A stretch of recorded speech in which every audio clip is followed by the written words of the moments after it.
मान लो आपके पास एक कंटेनर है, देखो दो तीन क्वेश्चन क्या पूछे गए, मान लो आपके पास एक पास कंटेनर है,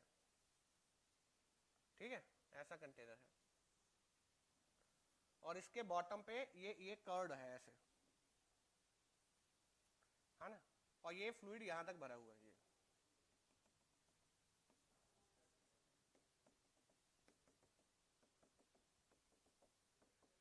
ठीक है। इसका कुछ भी हाइट मान लो, let's say this is 1 metre and this is 1 metre, तो ये क्वाड्रेंट हो गया, सर्कुलर सरफेस है, ये वाटर है, ठीक है, और इसके ऊपर यहाँ पे एयर भरा हुआ है, और जो ये एयर है that is not atmospheric pressure, it is pressurised air and it has a pressure of 200 kilopascal gauge. और आपको हाइड्रोस्टैटिक फोर्स इस कर्व्ड सरफेस पे निकालना है, प्लेन के परपेंडिकुलर विड्थ मान लो 2 मीटर है, ठीक है। एक बार रिप्लाई कर दो, वॉइस आ रहा है कि नहीं आ रहा है, हर चीज क्लियर है, एक बार बता दो जरा।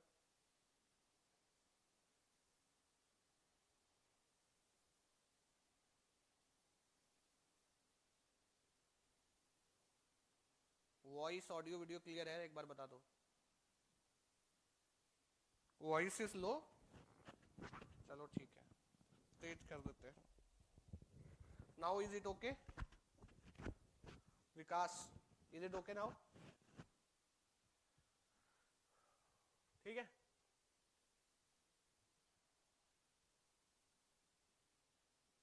इज इट क्लियर नाउ, ठीक है। तो सबसे पहले आपको एक चीज देखना है, जब भी आप हाइड्रोस्टैटिक फोर्स प्लेन सरफेस पे निकालते हो,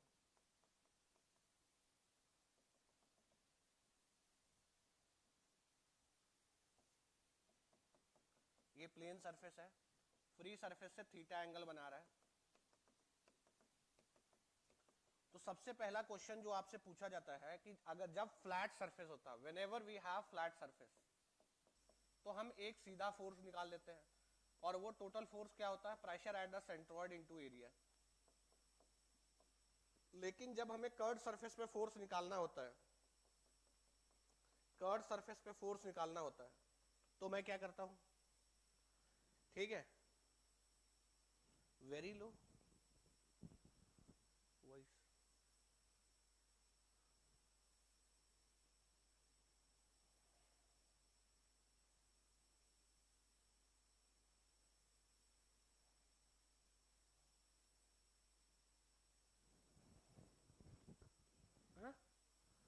एक बार वॉइस क्लियर करो, बहुत लोग ये बोल रहे हैं कि वॉइस लो है, अभी बताओ वॉइस क्या है, वॉइस लो, हाँ लो है ना, वो वाला हेड वाला, जरा बोल दो इनको एक बार, बाहर कोई होगा तो। एक मिनट माइक चेंज कर लेते हैं, let me change the mic, तब तक मैं ऐसे पढ़ाता हूँ। अभी सही है ना, अभी बढ़ गया होगा, अभी बढ़ गया है ना, राम विस्लर विकास बढ़ गया ना अभी, हाँ ठीक है, अभी माइक चेंज कर लेते हैं, तब तक इस माइक से एडजस्ट करते हैं। अब ध्यान से देखना है, इस प्रॉब्लम और इस प्रॉब्लम में फर्क क्या है, कौन बता सकता है कि दोनों प्रॉब्लम में क्या फर्क है।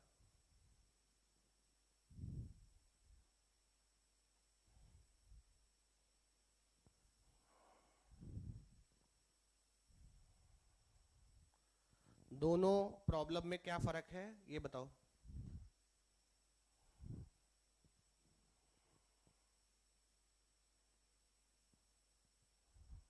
देखो एक बेसिक फंडामेंटल डिफरेंस देखो, इस पे जो प्रेशर फोर्स लगता है, इस वाले पे प्रेशर फोर्स हमेशा कंप्रेसिव होता है और प्लेट के परपेंडिकुलर लगता है, तो ऐसे लगता है, ये ऐसे नीचे डेप्थ के साथ बढ़ता जाता है, ठीक है। यहां भी अगर आप नेक्स्ट पे देखोगे, यहां भी जो प्रेशर है हमेशा परपेंडिकुलर लगता है,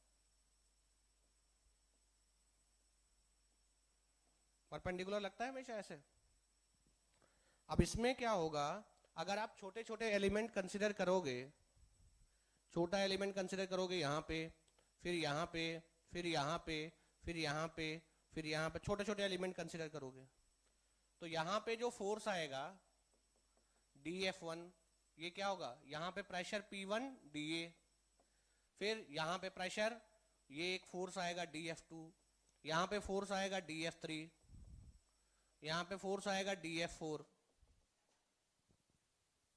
ठीक है ना। तो ये सारे जो फोर्स आएंगे इनका डायरेक्शन सेम है, इन सारे फोर्सेस का डायरेक्शन सेम है। तो जब भी आपको टोटल फोर्स निकालना होगा तो आप इन सारे फोर्सेस का समेशन लिख सकते हैं। लेकिन आप मजेदार बात ये देखोगे कि सारे फोर्सेस का डायरेक्शन सेम है, सारे फोर्सेस का डायरेक्शन सेम है। जब सारे फोर्सेस का डायरेक्शन सेम है तो आप इसको क्या कर सकते हो, जब फोर्स एक वेक्टर है लेकिन जब डायरेक्शन सेम हो जाएगा, तो डायरेक्शन सेम जब भी होगा तो क्या होगा, ये एक स्केलर एडिशन की तरह काम करेगा, राइट। तो ये हो जाएगा summation dFi, i varies from 1 to n, मतलब जितने छोटे छोटे एलिमेंट मैंने लिए हैं वो सारे जो छोटे छोटे एलिमेंट पे फोर्स लग रहा है उसका सबका समेशन कर दिया, तो इसको हम इंटीग्रेशन dF भी लिख सकते हैं। इसीलिए हम यहाँ पे जब फोर्स कैलकुलेट करते हैं इनका डायरेक्शन सेम होने की वजह से सीधा इंटीग्रेशन dF लिख सकते हैं, लेकिन ये पॉसिबिलिटी हमारा कर्व सरफेस पे नहीं आता, ठीक है। Is that clear? ये जो पॉसिबिलिटी है ये कर्व सरफेस पे नहीं है। कर्व सरफेस पे देखो क्या है, अगर आप यहाँ पे एक एरिया लेते हो तो यहाँ पे फोर्स है dF इस डायरेक्शन में, ठीक है। दूसरी जगह पे लेते हो तो वो ऐसा है, अब यहाँ पे dF है इस डायरेक्शन में, dF2, अब इन दोनों का डायरेक्शन सेम नहीं है, तो जब भी आप एडिशन करना चाहोगे नेट फोर्स तो आपको वेक्टर एडिशन करना पड़ेगा यहाँ पे, ठीक है ना। वेक्टर एडिशन, आप स्केलर एडिशन नहीं कर सकते। तो वेक्टर एडिशन करने के लिए क्या करना पड़ता है, उसको सिंप्लीफाई करने के लिए हम लोग क्या करते हैं, इसका हॉरिजॉन्टल कंपोनेंट लेते हैं, राइट, और इसका वर्टिकल कंपोनेंट लेते हैं। तो इसका हॉरिजॉन्टल कंपोनेंट ये हो गया, इसका वर्टिकल कंपोनेंट ये हो गया, इसका भी वर्टिकल कंपोनेंट ये हो गया, और इसका भी हॉरिजॉन्टल कंपोनेंट ये हो गया। तो इसलिए क्या होता है कि ये फोर्सेस भले ही अलग अलग डायरेक्शन में हो लेकिन इनका हॉरिजॉन्टल कंपोनेंट सबका एक ही डायरेक्शन में होगा ना, इनका हॉरिजॉन्टल कंपोनेंट एक ही डायरेक्शन में होगा ना विकास।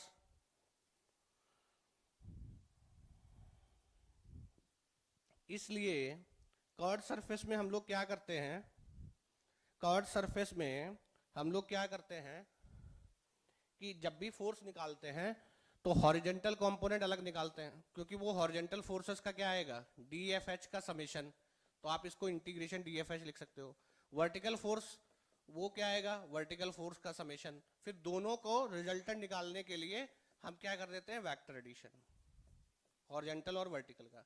तो ये बात सबको समझ में आ रही है कि प्लेन सरफेस में रिजल्टेंट निकाल लेते हैं लेकिन कर्व सरफेस में हॉरिजॉन्टल और वर्टिकल कंपोनेंट अलग से निकाल के फिर क्या करते हैं, उनका वेक्टर एडिशन करते हैं। ये बात सबको डाइजेस्ट हो रहा है, क्यों करते हैं?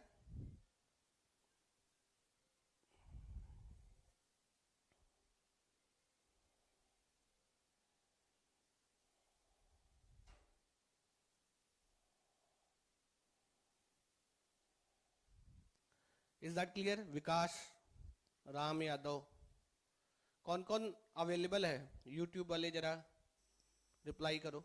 अभिषेक,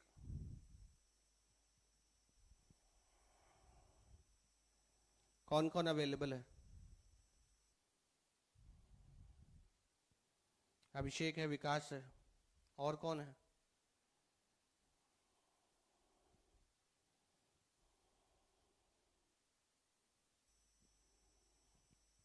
ना, इसीलिए तो हॉरिजॉन्टल और वर्टिकल कंपोनेंट का अलग अलग लिखाते हैं ना। देखो मान लो ये कर्व सरफेस है, तो यहाँ पे एलिमेंट लोगे तो फोर्स अलग डायरेक्शन में होगा, और यहाँ पे एलिमेंट लोगे तो फोर्स का डायरेक्शन अलग होगा ना। तो फोर्स का डायरेक्शन अलग अलग होता है, इसलिए कंपोनेंट लेके ऐड करते हैं।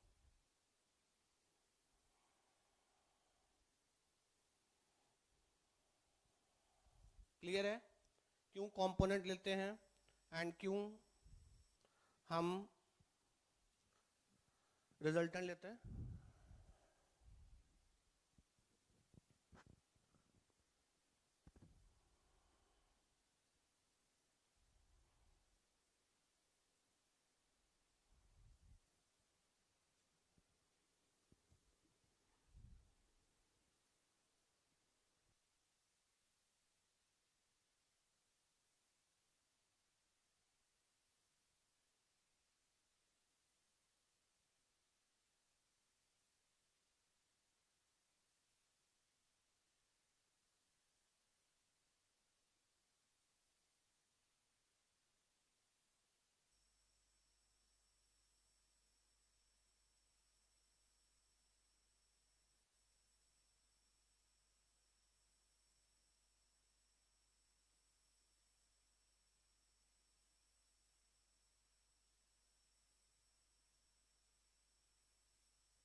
ठीक है, तो ये क्लियर हो गया ना।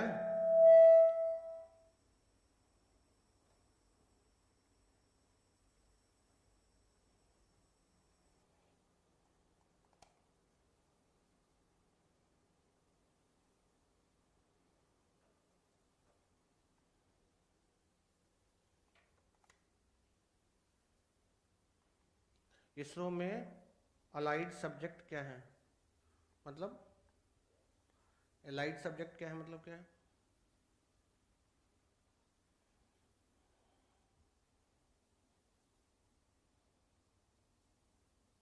क्या पूछना चाहते हो Satyajit? Is it clear now? ठीक है, चलो अब इस पे फोर्स निकाल के बताओ। ये कर्ड सरफेस है, इस पे फोर्स निकाल के दिखाओ कितना आएगा। ये समझ लो क्वाड्रेंट है।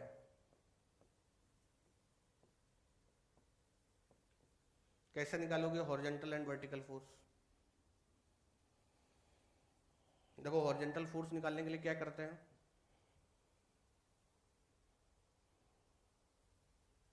क्या होता है हॉरिजॉन्टल फोर्स जो होता है आपका, that is pressure at the centroid. किसके सेंट्रॉइड पर? प्रोजेक्टेड एरिया के, मल्टीप्लाइड बाई प्रोजेक्टेड एरिया। कौन से प्लेन में? वर्टिकल प्लेन में।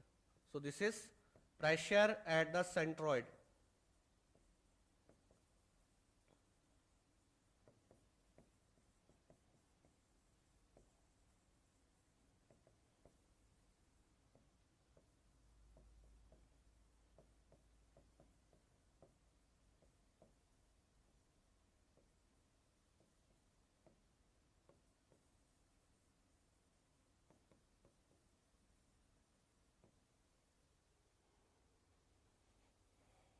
ठीक है, तो यहां तक कहानी क्लियर है।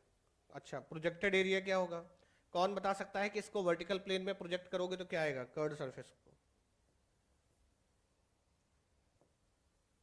ये आपका कर्ड सरफेस ऐसा है,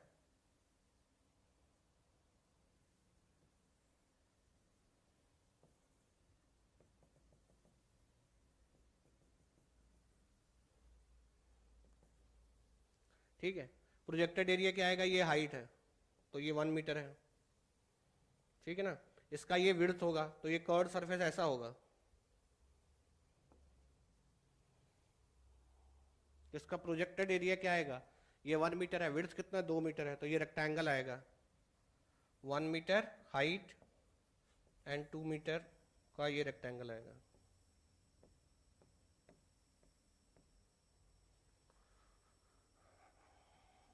क्लियर है? अब देखो इसके सेंट्रॉइड पे प्रेशर देखो कितना है।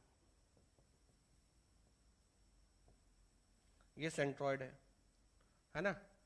सेंट्रॉइड कहाँ पे होगा? 0.5 मीटर।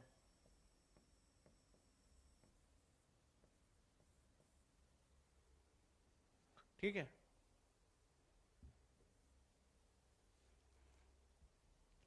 तो क्या आएगा,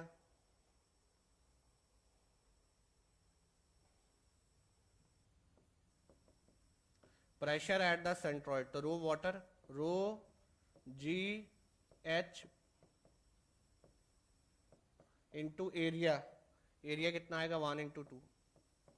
अगर आपको आंसर किलो न्यूटन में चाहिए तो डिवाइड बाई 1000, बताओ कितने किलो न्यूटन आएगा।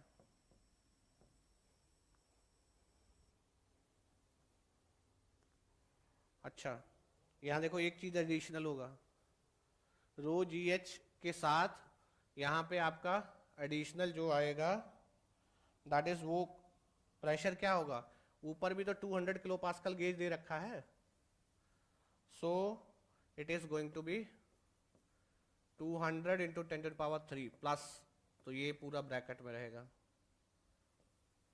ठीक है। This will be your horizontal force, क्योंकि जो प्रेशर निकालोगे आप देखो यहाँ प्रेशर क्या है, यहाँ 200 किलो पास्कल प्रेशर है, तो 200 प्लस रो जी एच ऐड होगा ना इसमें,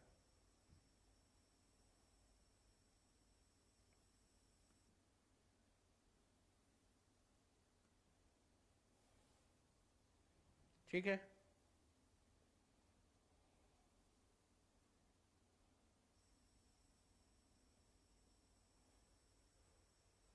ठीक है ना, तो ये बताओ कितना आया। फिर वर्टिकल फोर्स के लिए हम लोग क्या करते हैं, देखो जो ये कर्ड ये तुम्हारा फ्लूइड है,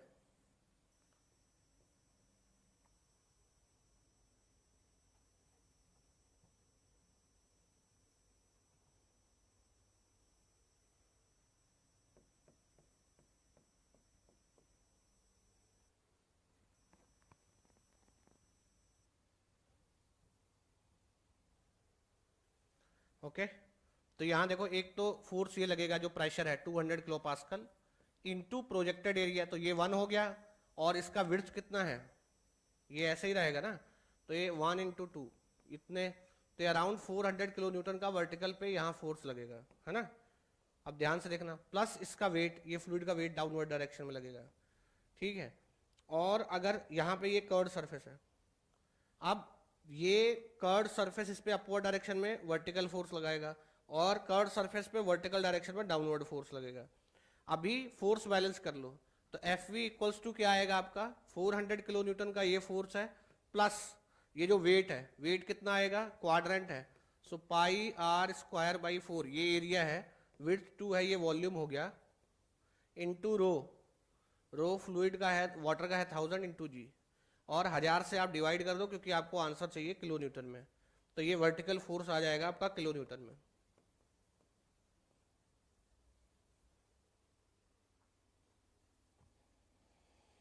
पहला वाला कितना आ रहा है और ये वाला कितना आ रहा है जरा बताओ।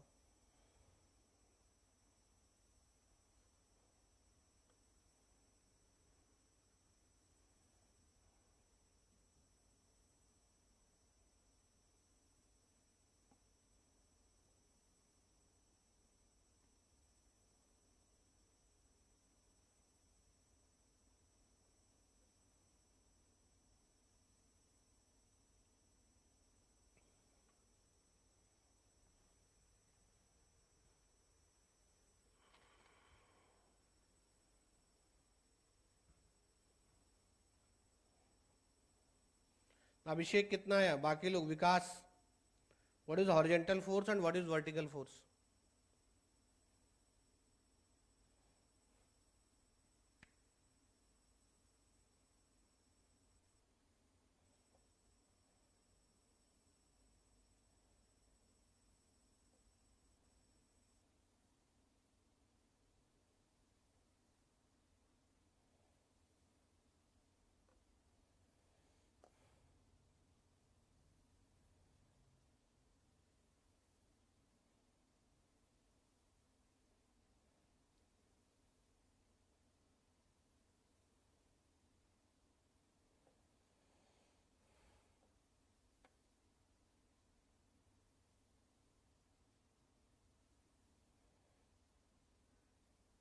कितना आ रहा है, क्विकली बताओ जरा।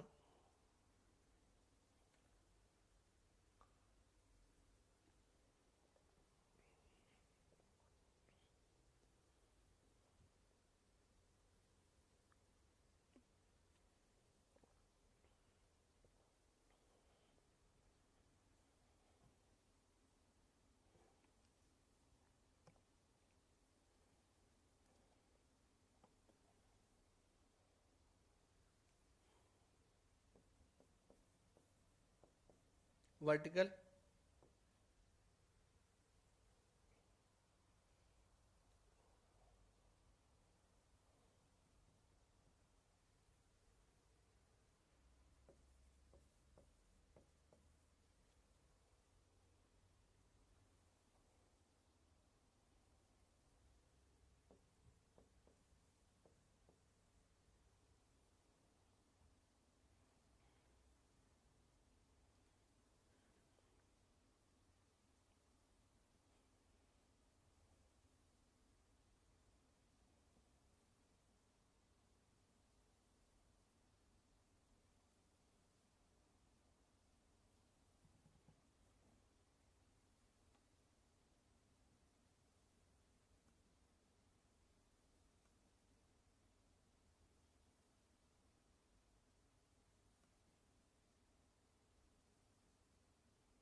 वर्टिकल कितना आएगा 415।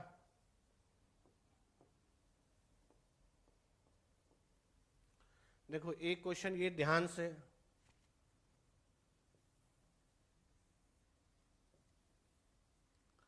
ये फ्लूइड भरा हुआ है ना, इसमें ये आइस क्यूब है।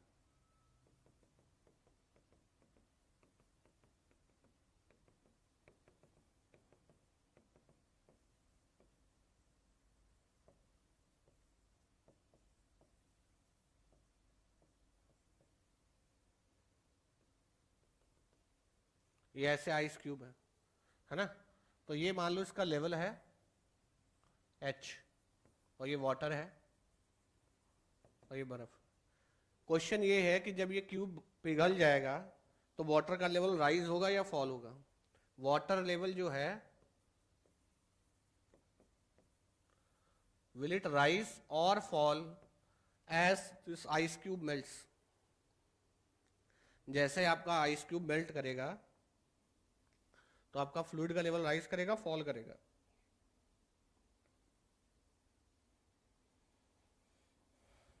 प्रूफ करना है mathematically, you have to proof.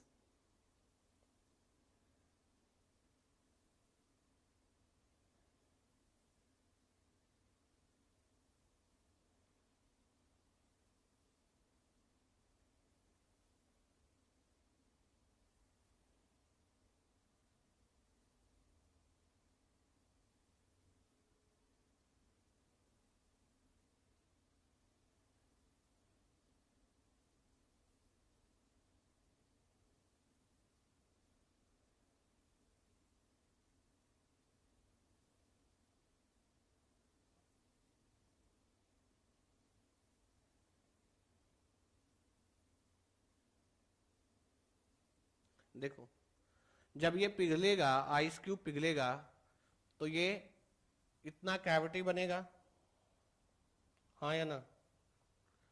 जब आइस क्यूब पिघलेगा, अगर आइस क्यूब हटा दो तो आइस क्यूब की वजह से इतना कैविटी है ना। अगर पिघलने के बाद जो आइस क्यूब बनेगा, तो आइस जब पिघलेगा तो क्या बनेगा, वाटर। आइस पिघलने के बाद क्या बनेगा, वाटर, है ना। अब ध्यान से देखना, क्या ये आइस क्यूब फ्लोट कर रहा है, आइस क्यूब फ्लोट कर रहा है।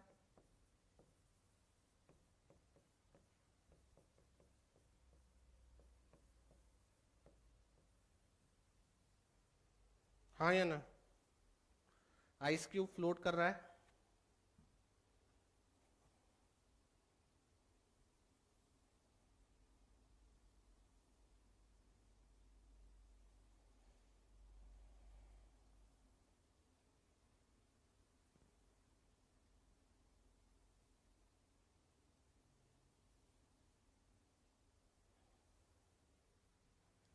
तो बॉयंसी इक्वल्स टू वेट होगा,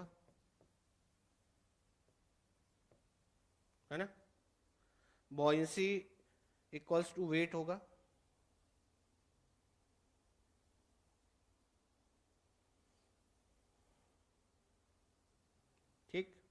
बॉयंसी क्या है? Rho water displace volume into जी। डिस्प्लेस वॉल्यूम क्या है? ये वाला डिस्प्लेस वॉल्यूम है जो कैविटी का वॉल्यूम है ना, ये डिस्प्लेस वॉल्यूम है। वेट क्या है? रो आइस का डेंसिटी वी आइस इंटू जी, है ना। तो ये जो पूरा आइस क्यूब है इसका वॉल्यूम है वी आइस, ये पूरा वॉल्यूम इज वी आइस। जितना पार्शियल डूबा हुआ है that is your displace volume, fluid उतना ही डिस्प्लेस हुआ है ना, this is your displace volume. And displace volume is equal to volume of the cavity, ठीक है ना। तो ये सेम है, rho water V W is equal to rho ice V ice. ये कहां से आया? क्योंकि ये जो आइस क्यूब है ये फ्लोट कर रहा है तो इसमें बॉयंसी इक्वल्स टू वेट होगा, ठीक है। इस वजह से, ठीक है, इस वजह से ये इक्वेशन आएगा। सेकंड, जब आइस पिघलेगा तो पिघल के वाटर बनेगा तो मास तो कंजर्व रहेगा ना, mass of ice will be equal to mass of water.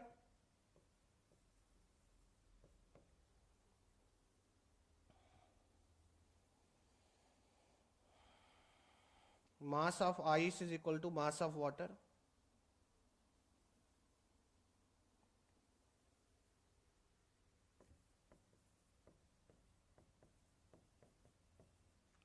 Rho into V W, है ना। Rho ice V ice is equal to rho W V W.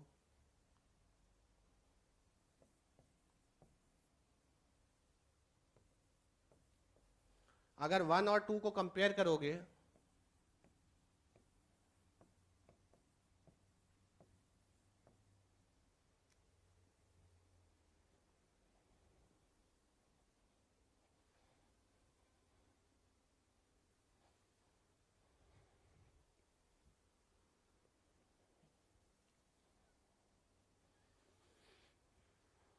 ठीक है, दोनों देखो इक्वेट कर दो।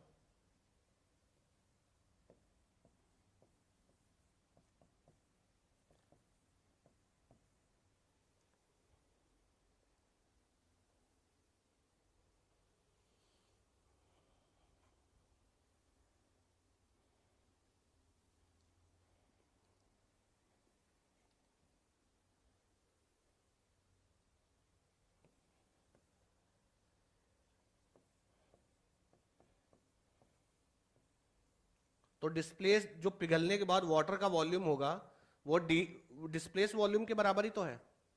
जो पिघलने के बाद वाटर का वॉल्यूम होगा वो डिस्प्लेस वॉल्यूम के बराबर ही तो है। यस और no?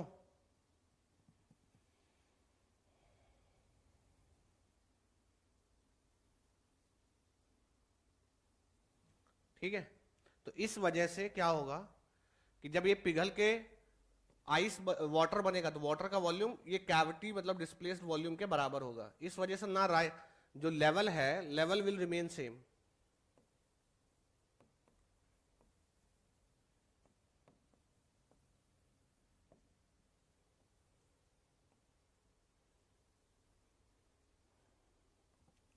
Level will remain same.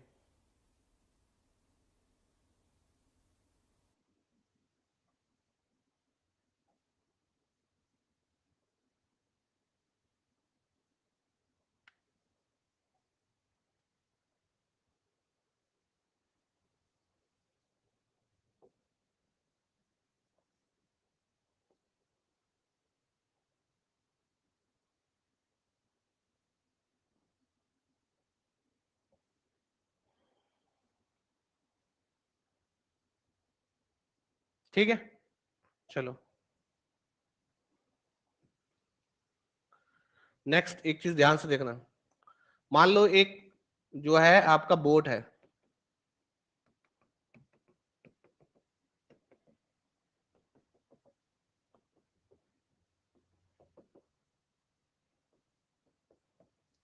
ना। ये बोट बहुत सारे पत्थर के साथ तैर रहा है।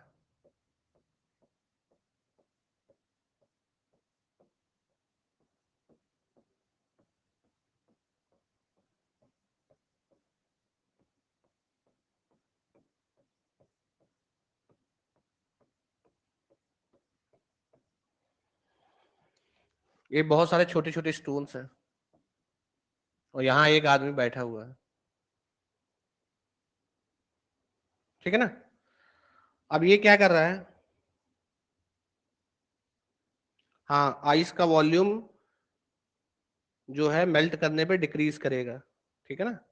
वाटर का डेंसिटी ज्यादा होता है, आइस का कम होता है ना। ये स्टोन है। अभी तुम्हें ये बताना है, मान लो ये कंटेनर है ऐसा, ये ऐसा कंटेनर है और इसमें ये नाव रखा हुआ है, ये लेवल एच है। अब ये इस आदमी ने क्या किया, एक स्टोन यहां से लिया,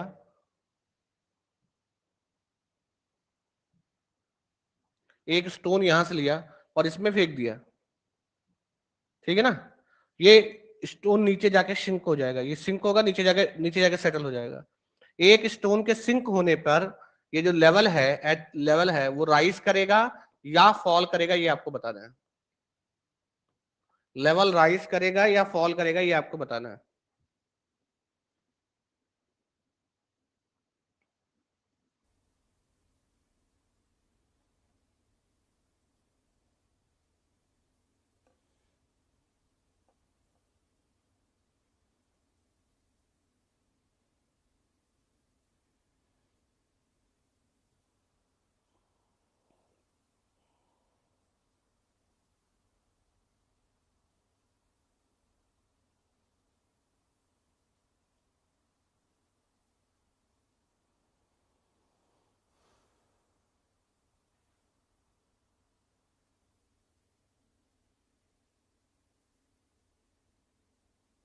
Prove mathematically whether level rises or level falls.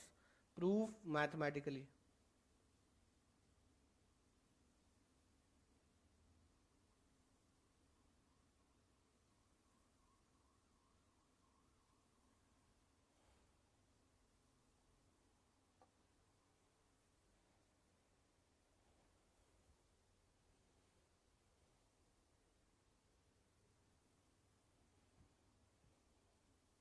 Remain same.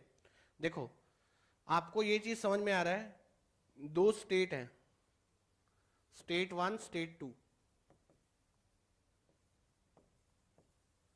दो स्टेट है, ये समझ में आ रहा है। स्टेट वन में स्टोन इज फ्लोटिंग,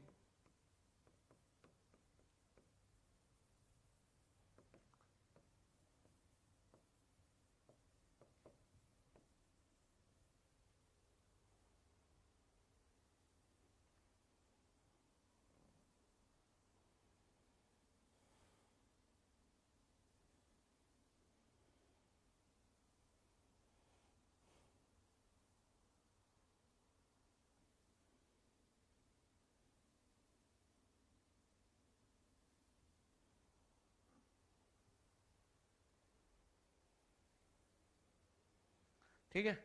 स्टोन, हाँ ठीक है ना। तो मैं सिर्फ एक पत्थर की बात कर रहा हूं, स्टेट वन में फ्लोटिंग है। तो देखो इस केस के लिए, एक पर्टिकुलर स्टोन के लिए, एक स्टोन की बात कर रहा हूं मैं, इसका वेट और बॉयंसी बराबर होगा, इसका बॉयंसी और इसका वेट बराबर होगा। बॉयंसी क्या होगा, density of displace fluid that is water, volume displaced volume, है ना। वेट क्या होगा, पत्थर का डेंसिटी, पत्थर का volume.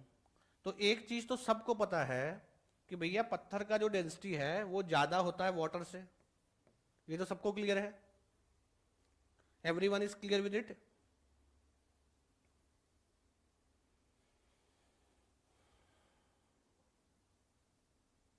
Everyone is clear with this.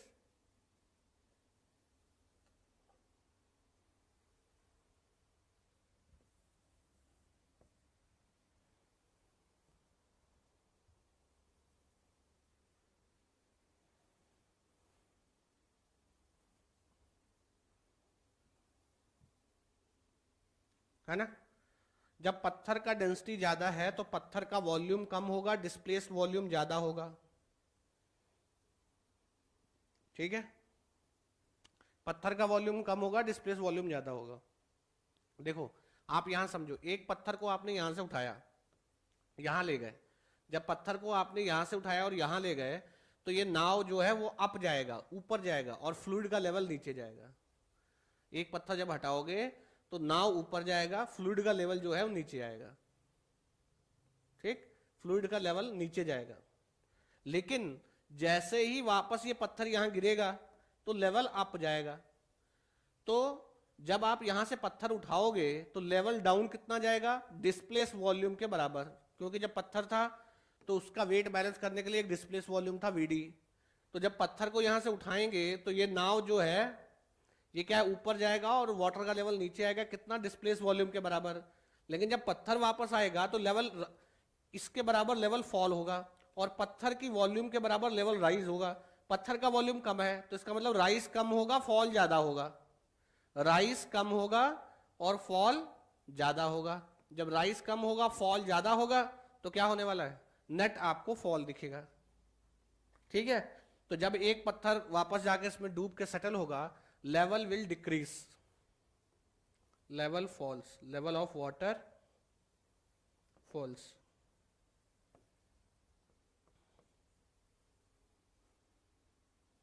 ठीक है,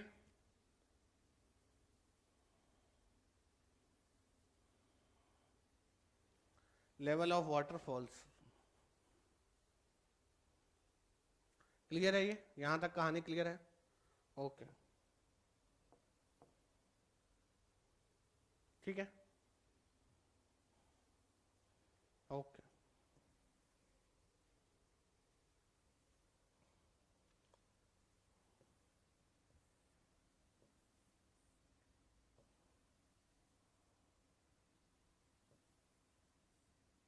ये कंटेनर में फ्लूइड भरा हुआ है, ठीक है ना, और ये एक स्प्रिंग बैलेंस पे रखा हुआ है।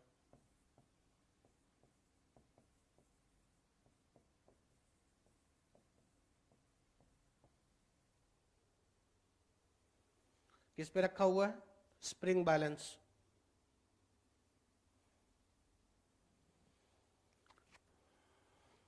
ठीक है, इसका स्प्रिंग बैलेंस कुछ ना कुछ रीडिंग बता रहा है, let's say W.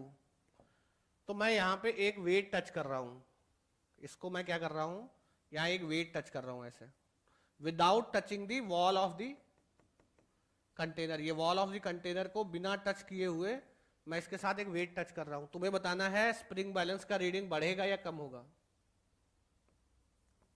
Spring balance का जो रीडिंग है, विल इट इंक्रीज और डिक्रीज?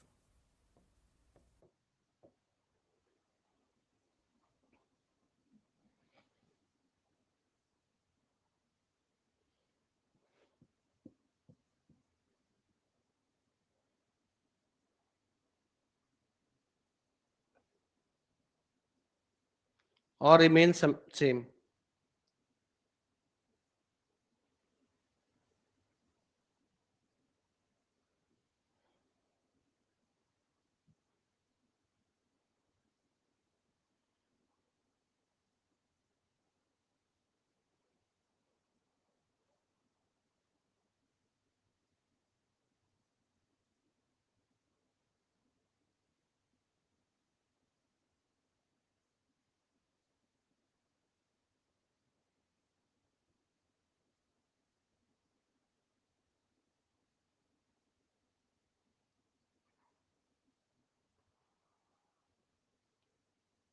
ठीक है ना, यहां तक कहानी क्लियर है? सेम रहेगा। Weight is touched without touching the, तुम्हारा क्लास नहीं है? हाँ हाँ,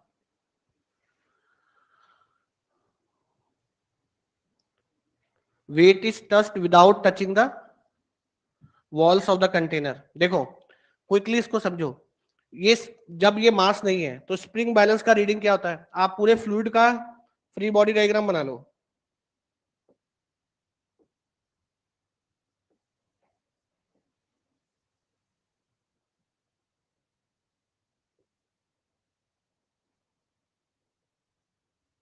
ये फ्लूइड का वेट है, वही बॉटम से रिएक्शन आएगा, और यही रिएक्शन जो है वो स्प्रिंग बैलेंस का रीडिंग है।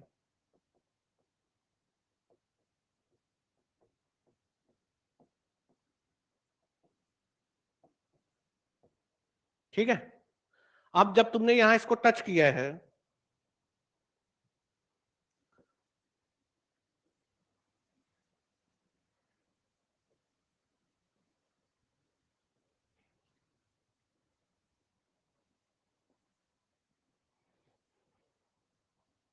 देखो वेट रहेगा, और एक बात तो पक्का है, ये जो तुम्हारा वेट है इस पे फ्लूइड बॉयंसी फोर्स लगाएगा, ठीक है, और जो वेट है वो फ्लूइड पे उतना ही फोर्स अपोजिट डायरेक्शन में लगाएगा। अब यहां से मान लो रिएक्शन आएगा जो इन दोनों को बैलेंस करेगा, that is R dash. R किसके बराबर था? वेट के। तो आर डैश किसके बराबर होगा? वेट प्लस जो यहाँ पे बॉयंसी फोर्स वाला आ रहा है, बॉयंसी फोर्स जितना लग रहा है, तो यही तो स्प्रिंग बैलेंस का रीडिंग है, और स्प्रिंग बैलेंस का रीडिंग क्या होगा? बढ़ जाएगा, ठीक है। So reading of the spring balance will increase.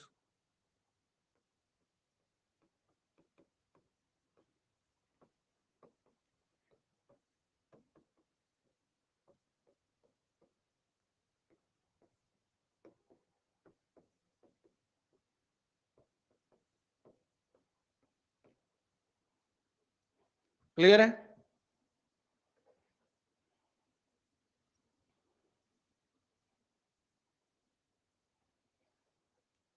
ठीक है, इज दैट क्लियर? सारी चीजें क्लियर है?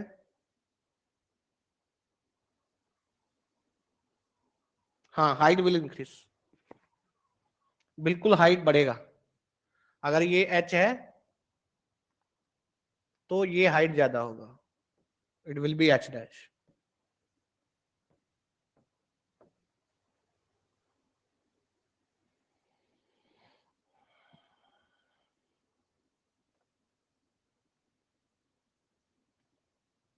क्लियर है?